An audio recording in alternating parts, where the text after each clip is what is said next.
තියෙනවා. මොකද්ද? sampling distribution of sample proportion. Sampling distribution of sample proportion.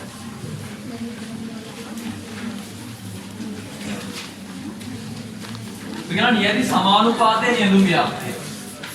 නියති සමානුපාතයේ නියදුම් ව්‍යාප්තිය. Sampling distribution of sample proportion.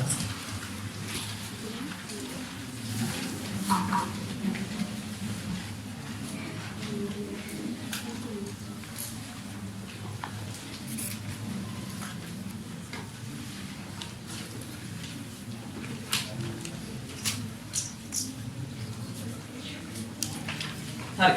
මේක තරවගේම ලොකු වෙනසක් නැහැ. බැලුවොත් මේකයි.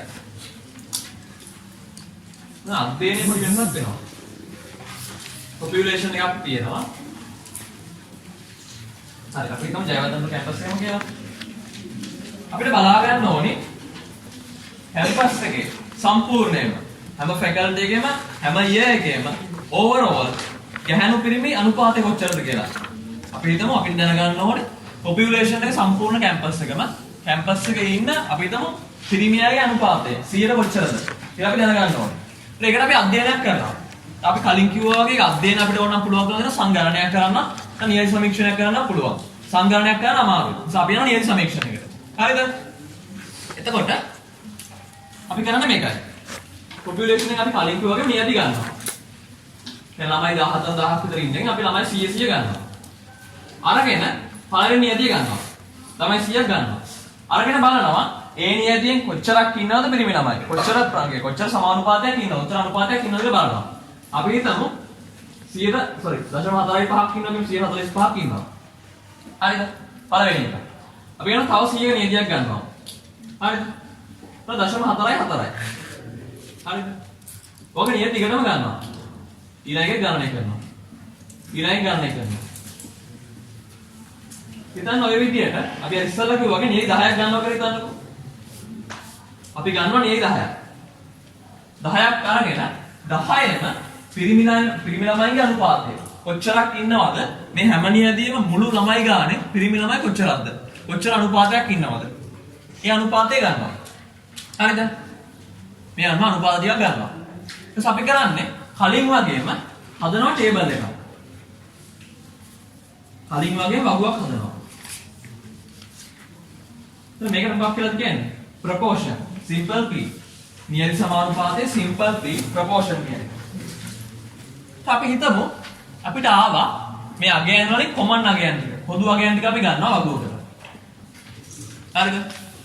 දැන් අපිට ආවේ 0.44යි 4යි 0.45යි 0.46යි 0.47යි 7යි 0.48යි. ඔය ටික තමයි ආවේ. අපි උපකල්පනය කරමු ඔය ටික තමයි ආවේ. හරිද? අපි නියත ටිකක් ගත්තා. පිරිමි ළමයිගේ අනුපාතය ගණනය කරාම මේවා තමයි ආපු වගේ. 4යි 4යි 4යි 5යි 4යි 6යි ඒ විදිහට ආවා. ඊළඟට අපි දා ගන්නවා මෙහෙම ආපු නියති ගාන කීයද? මේ අගේ ආපු නියති ගාන කීයද? හරිද? හිතන්න කලින් කිව්වා වගේම 0.44යි කියන අනුපාතය ආපු නියති එකක් තියෙනවා. එක නියතියක් තියෙනවා එක නියතියක විතරයි එහෙම ආවේ. නියති දෙකක් තියෙනවා. ඒ නියති දෙකේම අනුපාතය 0.45යි විදියට. හරිද? නියති 4ක ආවා 0.46යි විදියට. ආපහු නියති දෙකක ආවා 0.47යි විදියට. 0.48යි විදියට එකක ආවා. හරිද? දැන් මේ ඕනම දෙයක් ඇත්තටම ලෝකේ තියෙන ගොඩක් දේවල් ව්‍යාප්ත වෙන්නේ ප්‍රමතව. ඕනම දෙයක්. දැන් හිතලා බලන්න. ලකුණු ගැන හිතලා බලන්නකෝ. සාමාන්‍ය ලකුණු උනත් තමයි කොහොමද වෙන්නේ? ප්‍රමතව ව්‍යාප්ත වෙන්නේ. අඩුම ලකුණු තියෙන එකක් ඉන්නවා. වැඩිම ලකුණු තියෙන එකක් ඉන්නවා. මැද ලකුණු තමයි ගොඩක් අය ඉන්නේ. වයස වුණත් එහෙම දැන් මරණ වයස බලන්න. සාමාන්‍ය මිනිස්සෙක් මරණ වයස ගත්තොත් එහෙම අඩු වයසින් මරන්නේ අඩුයි. ගොඩාක් 100කට වඩා ඉඳලා මරණ කට්ටියත් අඩුයි. මැද වයසින් මරණ කට්ටිය තමයි වැඩි. ඒ වගේ ඕන දෙයක් ලෝකෙ තියෙන ගොඩක් දේවල් ව්‍යාප්ත වෙන්නේ ප්‍රමතව. දැන් මෙතනත් බලන්න 4යි 4 1යි 4යි 8 1යි. මේ මැදට එන්නේ වැඩි වෙනවා මේක. ඒතර මේක අපි ගන්න සම්භාවිතාවක් විදියට. අපි කලින් කරා වගේ සම්භාවිතාවක් විදියට ගන්නවා. හරිද? probability. PR කියලා දානකො මේකත් P නේද? probability of proportion. මේ සමානුපාතයන් සම්භාවිතාව ගන්නවා. හරිද? මේ සමානුපාතයන් එන්න තියෙන සම්භාවිතාව ගන්නවා. සම්පූර්ණ නියදි ගාන අපි ගත්ත නියදි 10යි. ඒතර නියදි 10න් එකක ඇවිල්ලා තියෙනවා 0.44. එන සම්භාවිතාව 10න් එකයි. 10න් එක කියන්නේ 0.1යි. නියදි දෙකක ඇවිල්ලා තියෙනවා 0.45 කියන එක. සම්පූර්ණ ගාන 10යි. 10න් දෙකයි. එන 0.2යි. හරිද? හරි. මෙතන 10න් 4යි. 0.4යි. 0.2යි 0.1යි. උත්තර එකයි. මේ තියෙන්නේ අපි ගත්තා සංග්‍රහණය අරගෙන නියද ටිකක් ගත්තා. ඒ වගේ සමානුපාතයන් ගණනය කරා. ඒ සමානුපාතයන්ගේ පොදු අගයන් ටික දැම්මා මේ වගුවට. ඒ අගයන් ඇවිල්ලා තියෙන වාර ගාන. n වාර ගානක් මෙතනට දැම්මා. දාලා අපි බලමු මුළු එකෙන් කීයද? මුළු එකෙන් කීයද කියලා සම්භාවිතාව ටික ගත්තා. හරිද? ඊළඟට කලින් කරා වගේම නියදි සමානුපාතය සහ සම්භාවිතාව කියන තීරු දෙක අපි ගේනවා වගුවකට. sorry. අපි ගේනවා ප්‍රස්ථාරයකට. එතන දානවා ප්‍රොපෝෂන් එක. නියදි සමානුපාතය. එතන දානවා probability එක. probability of proportion. බිඳුව. 0.44 4.5 4.6 4.7 4.8.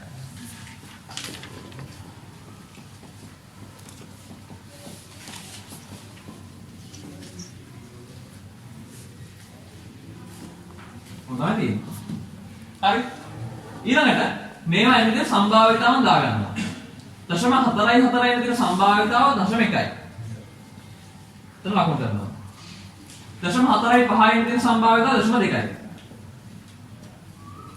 මේ හැරි ලකුණු කරනවා. 0.46 එන තියෙන සම්භාවිතාව 0.4යි. 0.46 ලකුණු කරනවා. ඊට පස්සේ 0.47 ආපහු 0.2යි. 0.48 ආපහු 0.1යි. ඊට පස්සේ මේ ලක්ෂ්‍ය ටික යා කරනවා. අපි කරේ නියදි සමානුපාතයන් ටික දාගත්තා. ඒවා එන්න තියෙන සම්භාවිතාවන් දාගත්තා. ප්‍රස්ථාරයක් ඇඳලා. සමානුපාතයන් ටික ගත්තා. ඒ ටිකේට අදාළ සම්භාවිතාවන් දැම්මා. ප්‍රස්ථාරයක් ඇඳලා. ක්ලියර්ද? එතන මේකට අපි කියනවා මේ ව්‍යාප්තියට අපි කියනවා sampling distribution of sample proportions. නියදි සමානුපාතය නියදුම් ව්‍යාප්තිය. ඊකේ සංගාහනයක් ගත්තා, නියදි ටිකක් ගත්තා, සමානුපාතයන් ගණනය කරා, පොදු වගයන් ටික දාගත්තා. එන්න තියෙන සම්භාවිතාව ගත්තා, ඒ ටේබල් එක දාලා ප්‍රස්ථාරයක් ඇඳලා. ඔච්චර තමයි. ලොකු දෙයක් නෑ. මේ ප්‍රස්ථාරය ඇඳලා පස්සේ මේකට කියනවා නියදි සමානුපාත නියදුම් ව්‍යාප්තිය. ඔච්චර තමයි.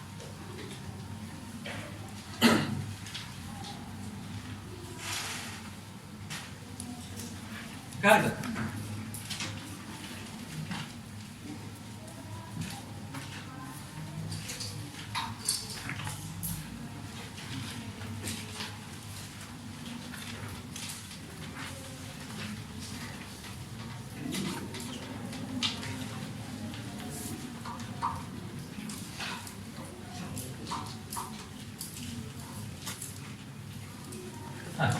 දැන් මම ඊළඟ කලින් අහුවා වගේම මේක binomial distribution එකක්ද?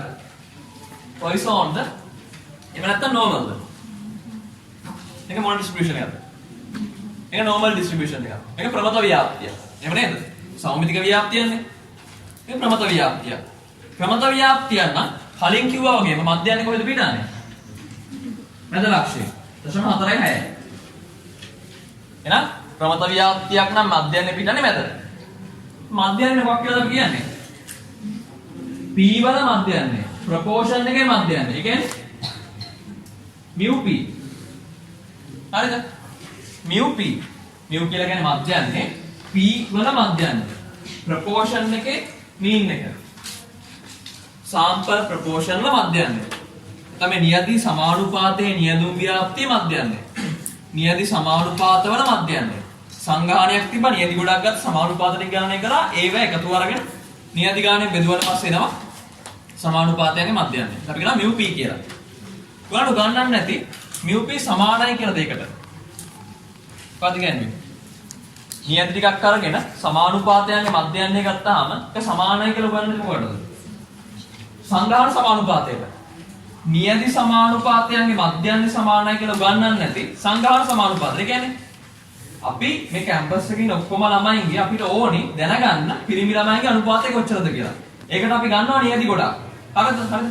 අරගෙන ඒ හැම නියැදියකම අපි ගණනය කරනවා පිරිමි ළමයින්ගේ අනුපාතය කොච්චරද කියලා. එහෙම ගන්න අනුපාතවල සාමාන්‍ය ගත්තාම ඇවරේජ් එක ගත්තාම ඒක සමාන වෙනවා කියලා කියනවා මුළු සංග්‍රහණයම ඔක්කොම ළමයින්ගේ පිරිමි ළමයින්ගේ සමානුපාතයට. mu p සමානයි අපි කියනවා capital P. කියන්නේ population proportion එකට. මේ simple P sample proportion වල mean එක සමාන වෙනවා සංග්‍රහණ සමානුපාතයේ capital P.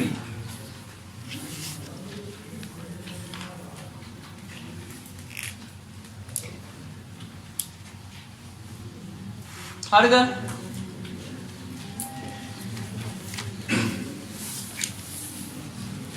ඊළඟට කලින් කිව්වා වගේම දැන් අපි කොහොමද මොන ව්‍යාප්තියක්ද? ප්‍රමත ව්‍යාප්තියක්. ප්‍රමත ව්‍යාප්තික ව්‍යාප්තිය කොහොමද අපි ලියන්නේ? simple p. එතන තියෙන simple p එක ගත්තා තමයි විචල්්‍ය වෙන්නේ. p ව්‍යාප්ත වෙනවා ප්‍රමතව. normal distribution එකක් විදියට. හරිද? ප්‍රමත ව්‍යාප්තික අපිට පැරාමීටර්ස් දෙකක් තියෙනවා. අපි කිව්වා පාරාමිත දෙකක් තියෙනවා. මොනවද පාරාමිත දෙක?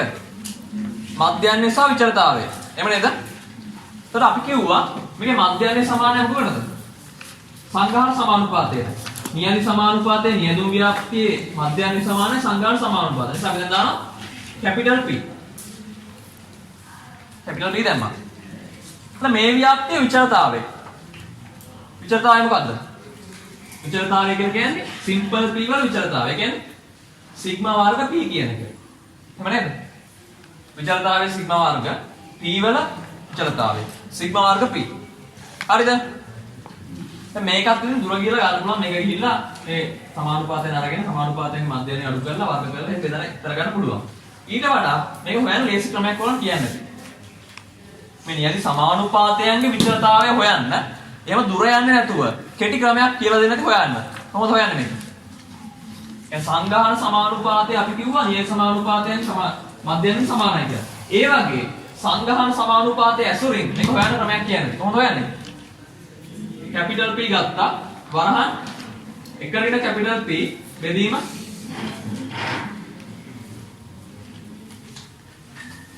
නෝවන් කියන්නේ නැති සංග්‍රහණ සමානුපාතය අරගෙන capital P capital symbol හරියට දාන්න. ඒක වැරද්දක් දාන්න පුළුවන් මට්ටමක් තියෙනවා capital symbol වැරද්දක් තියෙනවා. capital P ගත්තා වරහන් එකකට capital P බෙදීමෙන් නියයි තරමේ බෙදුවා. මේකට සමානයි කියලා කියනවා නියති සමානුපාතයන්ගේ විචලතාවය. නියති සමානුපාතයේ නියදුම් ව්‍යාප්තියේ විචලතාවය සමානයි සංග්‍රහණ සමානුපාතයේ වරහන් එකරින සංග්‍රහණ සමානුපාතයේ බෙදීම නියත තරම. එහෙමනම් අපිට මෙතන දාන්න පුළුවන් මේ ව්‍යාප්තියේ විචලතාවය සමානයි capital P එකරින capital P බෙදීමෙන් කියලා. දැන් මේ තියෙන නියති සමානුපාතයේ නියදුම් ව්‍යාප්තිය මේක ව්‍යාප්ත වෙනවා normal distribution එකක් විදියට මධ්‍යයන්යේ P විචලතාවයේ P වරහන් එකරින P බෙදීමෙන්.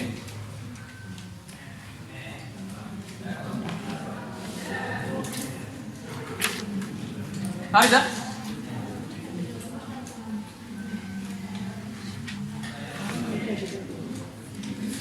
හරිද?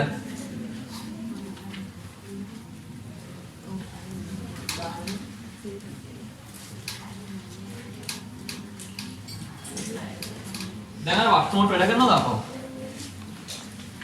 අපිට ෆීඩ්බැක් එකක් දෙන්න මේ ලියලා හරි කොලේක ලියලා ටිකක් හරි එවන්න මේ වැඩ කරනවද නැද්ද කියලා. වැඩ ගන්න නැත්නම් කියන්න අපෝ. මම හිතන්නේ අයියා මොකක් හරි අපෝ කරන්නේ නැති සමහර විට. එයා කිව්වා මේ නම් කිව්වා මේ අපි මෙහෙම කනෙක්ෂන් එකක් දාලා එකතු කරලා මොකක් හරි කරමු කියලා. එයා කිව්වා ඉතින් මේ කියප එකත් බස්නවා එහෙම කියපෙයි කියලා. එයා කිව්වා නෑ බලන්නම් කියලා. එයා අඩු ගානකට කියන්නේ අඩු ගානකට සර්වර් එකක් හම්බුනොත් එහෙම කරගන්නම් කියලා. එහෙම නැතිවම බලමු කියලා. බලමු ඒක. මේ කොහොමද හදලා යන්න ඕන ගානේ. ඒක අනිවාර්යෙන් හදලාම යන්න ඕන. හරි. බලන්න. දැන් අපි කිව්වා මේ ව්‍යාප්තිය ප්‍රමත ව්‍යාප්තියක්. අපි කිව්වා ප්‍රමත ව්‍යාප්තිය කලින් කිව්වා වගේ සම්භාවිතාවෙන් මේ මොකක් පාවිච්චි කළාද? අපි කිව්වා මේ P ව්‍යාප්තිය මොකක් හරි මධ්‍යයනයක් දෙන්න මේ capital P වෙන්න ඕනේ. දැන් මේ ව්‍යාප්තියේ යම් සම්භාවිතාවක් හොයන්න. ප්‍රමත ව්‍යාප්තියේ සම්භාවිතාව හොයන්න පාවිච්චි කරන්නේ Z ව්‍යාප්තිය. අපි අඳුනවා Z ව්‍යාප්තිය මධ්‍යයන්යේ බිඳුවයි මේ වර්ගඵලය ගන්නවා. ඒක තමයි අපි තුව සම්භාවිතාව වෙන්නේ. ඒක probability පාඩමේ කරගෙන තියෙනවා. ප්‍රමත ව්‍යාප්තියේ සම්භාවිතාව හොයන්නේ ඉසෙඩ් ව්‍යාප්තිය පාවිච්චි කරලා. හරිද? එහෙමනම් මේ තියෙන අගයන් දෙක. හිතන්න මෙතන තියෙන 0.46යි 0.47යි. දැන් මේ සම්භාවිතාව මේ දෙක අතර සම්භාවිතාව හොයන්න නම් මේ යගේ කන්වර්ට් කරනවා බිඳුවට. මේ කන්වර්ට් කරනවා බිඳුව වෙනවා. 0.47 කන්වර්ට් කරනවා ඉසෙඩ් අගයකට. මේකේ මේ රිලෙවන්ට් ඉසෙඩ් අගය බලා ගන්න ඕනේ. මොකක්ද කියලා. කොහොමද බලාගන්නේ එක? අපි ඉසෙඩ් වලට කන්වර්ට් කරන්න පාවිච්චි කරන සූත්‍රයක්.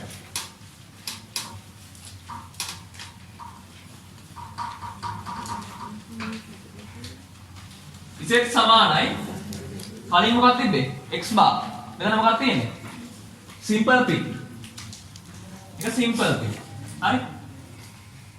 මේක සමානුපාතය. අඩු කරනවා මොකද්ද? මධ්‍යයන්නේ. x bar වලින් mu අඩු කරා වගේ මෙතනදී අඩු කරනවා මධ්‍යයන්නේ. මේකේ මධ්‍යයන්නේ මොකද්ද? සංග්‍රහණ සමානුපාතය. capital P. මේක simple p මේ capital P. හරිද? බෙදනවා මොකෙන්ද? බෙදන්නේ මොකෙන්ද? සම්මත අපගමනය. දැන් විචලතාවය මොකක්ද? විචලතාවය මේක. දැන් සම්මත අපගමනය. ඒක p වරහා නිකරින p බෙදීමෙන් තමයි විචලතාවය. දැන් සම්මත අපගමනය. මේක වර්ගමූලය. දැන් කැපිටල් P වරහා නිකරින කැපිටල් P බෙදීම n වල සම්පූර්ණකේ වර්ගමූලය. දැන් අපිට ඕනේ මේ ව්‍යාප්තිය එක අවස්ථාවල සම්භාවිතාව හොයන්න. සම්භාවිතාව හොයන්න ඕන නම් z වලට කන්වර්ට් කරන්න ඕනේ. මොකද කන්වර්ට් කරන්නේ? මේ ව්‍යාප්තිය අගය ගත්තා අඩු කරා මධ්‍යයන්නේ කැපිටල් P ගත්තා අඩු කරා බෙදුවා මේ ව්‍යාප්තිය සම්මත අපගමනයෙන් කැපිටල් P වරහා නිකරින කැපිටල් P බෙදීමෙන් නෝ මූලය.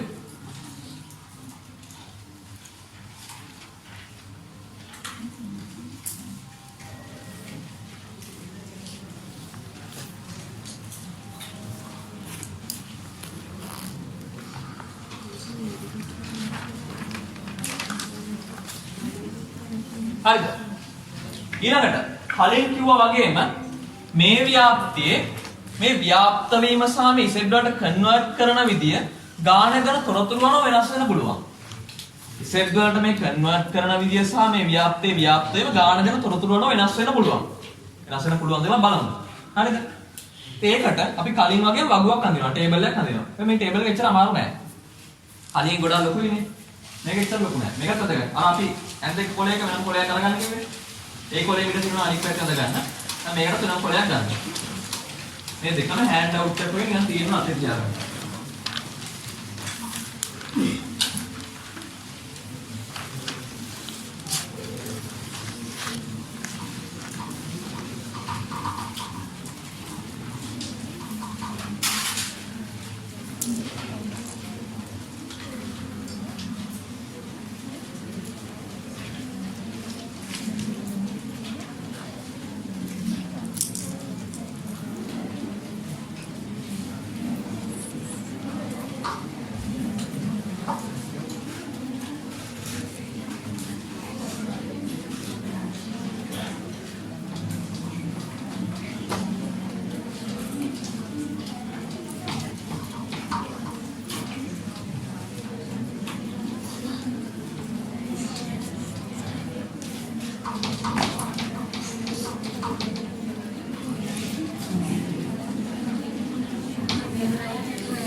හරි. බලන්න. අපි කලින් බෙදුවා වගුව කොටස් දෙකකට.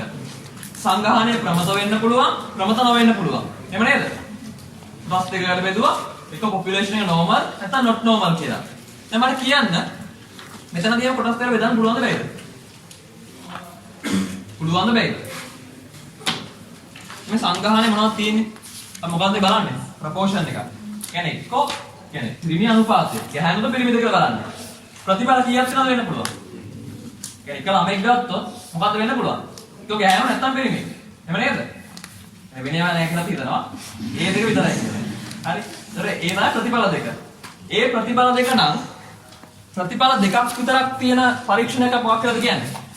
ඒක අයිති වෙන්නේ මට කියන්න. ඒක බයිනෝමියල්ද නැත්නම් පොයිසෝන්ද නැත්නම් නෝමල්ද? මොකක්ද මේක? ඈ බයිනොමියල් විපද ව්‍යාප්තියක් කියලා අපි කියනවා. එහෙනම් කොහොමද සංඝාණය ප්‍රමත වෙන්න පුළුවන්ද? ප්‍රමත නෙවෙයි. මොකක්ද එහෙනම්? බයිනොමියල්. එහෙනම් මේකේ අවස්ථා දෙකක් නැහැ. ඒකේ තියෙන එක අවස්ථාවක්. මොකක්ද? Population is not normal. normal කියලා එකක් නැහැ මේක. සංඝාණය ප්‍රමත නැහැ. සංඝාණය ප්‍රමත නැහැ. අනිවාර්යයෙන්ම විපද ව්‍යාප්තියක් වෙන්න ඕනේ. તો මේකේ අවස්ථා දෙකක් තියෙනවා. කලින් කිව්වා වගේම sample size එක large වෙන්න පුළුවන්.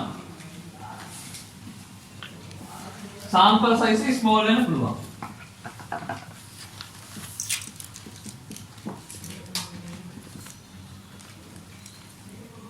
sample size එක large වෙන්න පුළුවන්, small වෙන්න පුළුවන්.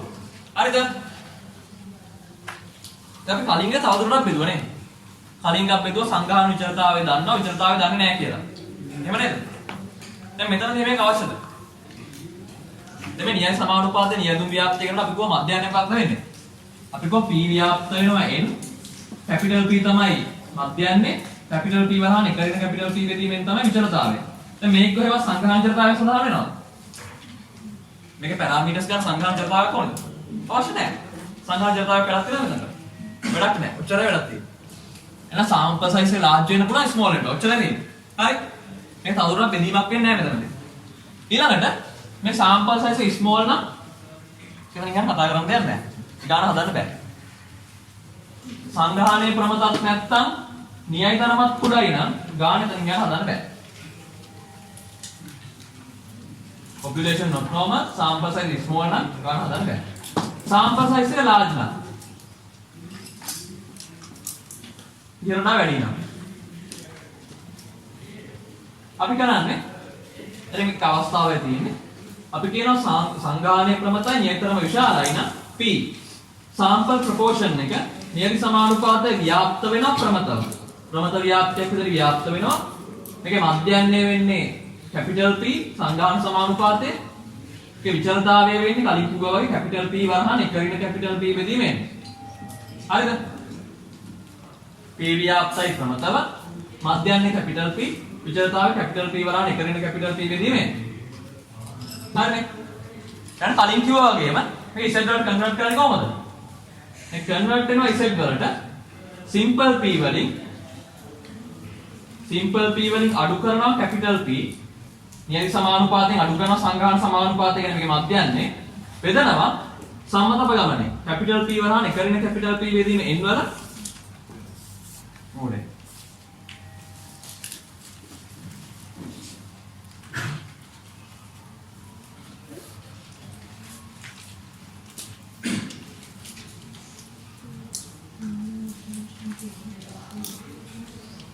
හරිද? මේකේ අවස්ථා ගොඩක් නැහැ. එක අවස්ථාවක් තියෙනවා. මේ අරක් ඒ වගේම දැන් අහන්න පුළුවන් මම මේක විතරක් කිව්වා නම් මේ අරක් වගේ මේක ගන්න කියලා. මම පෙන්නුවේ. population එක not normal. නියතරම කුඩායි නම් පුත් කරන්න බෑ. නියතරම විශාලයි නම් විතරයි අවස්ථාවක් තියෙන්නේ. හරි? නියති සමානුපාතයේ ව්‍යාප්ත වෙන ප්‍රමතව මධ්‍යයන්නේ P විචලතාවයේ P වරන් එක වෙන P බෙදීමෙන් Z වලට කන්වර්ට් කරන්න මේ විදිහට.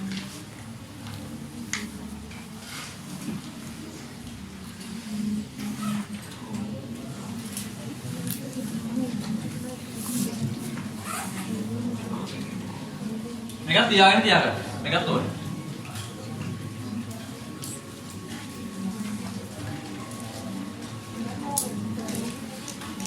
හරි. මේ තියෙන්නේ බේසික් එක.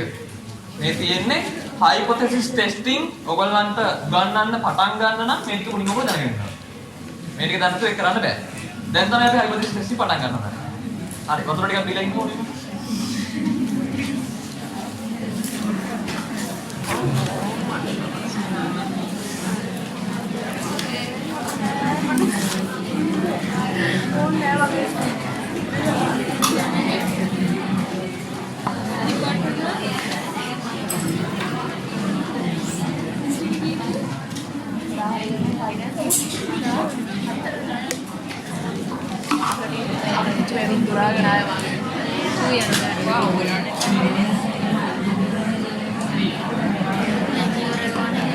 Bego da play na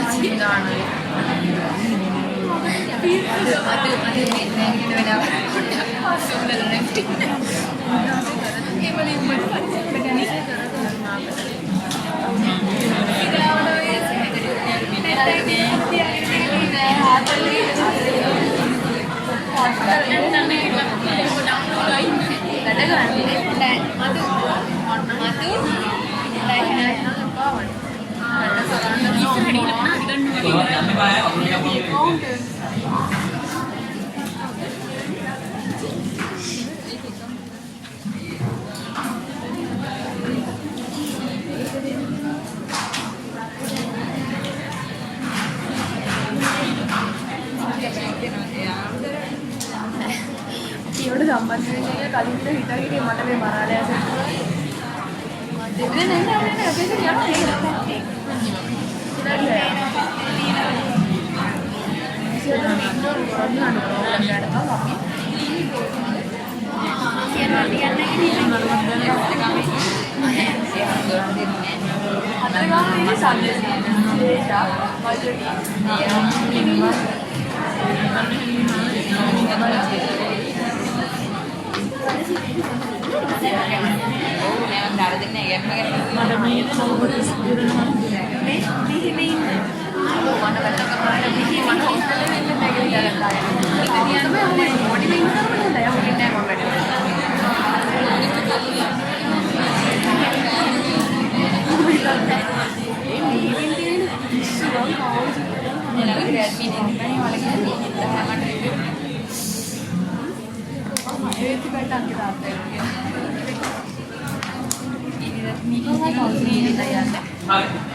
Mana?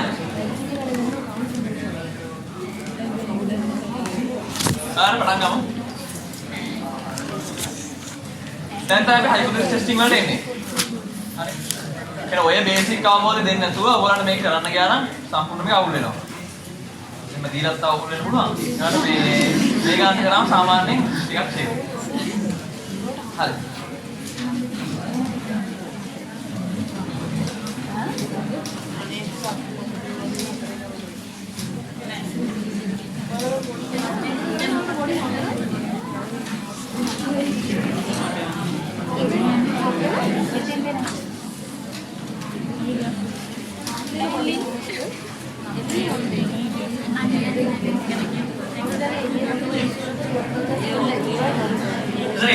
වලට ස්ටාර්ට් කරපු කවුරු හරි ඉන්නවද? එහෙනම් අපට අතොත් සම්බන්ධ ඒ ලෙවල් වලට ස්ටාර්ට් කරපු කවුරු හරි නැද්ද? හරි බානෝ hypothesis testing බාන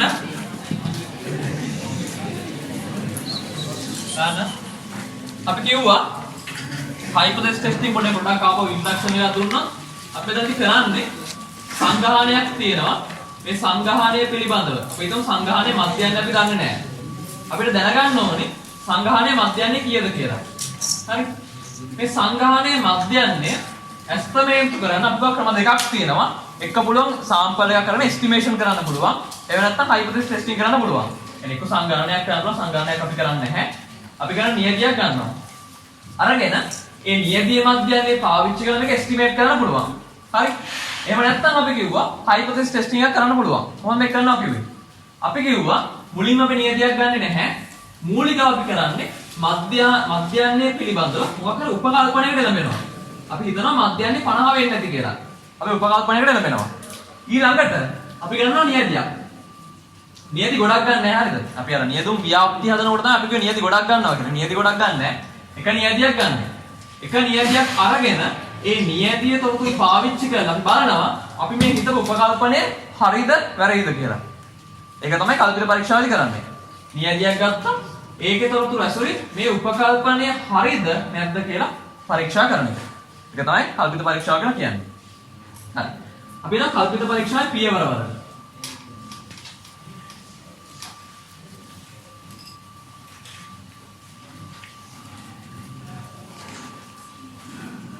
කල්පිත පරීක්ෂා පියවර ස්ටෙප්ස් ටික. මේක ලියා ගන්න. මුලින්ම ගානක් දුන්නාම ඒ පියවර ටික ඔක්කොම හදන්න කලින් පළවෙනි දේ ගානේ කියන තොරතුරු ටික ලියා ගන්න. එන ඔයාලට තේරෙන විදිහකට ඔයාලට සරලව තේරුම් ගන්න පුළුවන් විදිහකට ලියා ගන්න. දැන් ගානේ කිකම දෙනවා. ගානේ මධ්‍යංගය දෙනවා. විචලතාවය දෙනවා. මොනවා තොරතුරු දෙනවා. ඒ දෙන තොරතුරු ටික පැත්තකින් ලියා ගන්න. හරිද? මුලින්ම තොරතුරු ටික ලියා ගන්න.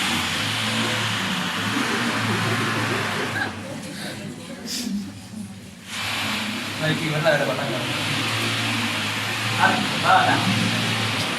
මුලින්ම ගානක් දුන්නාම ගානේ තියෙන තොරතුරු ටික briefly කෙටියෙන් මේ විදිහට අංකණය කරලා ලියා ගන්න පැත්තකින්. ඒ පළවෙනි දේ. ඊළඟට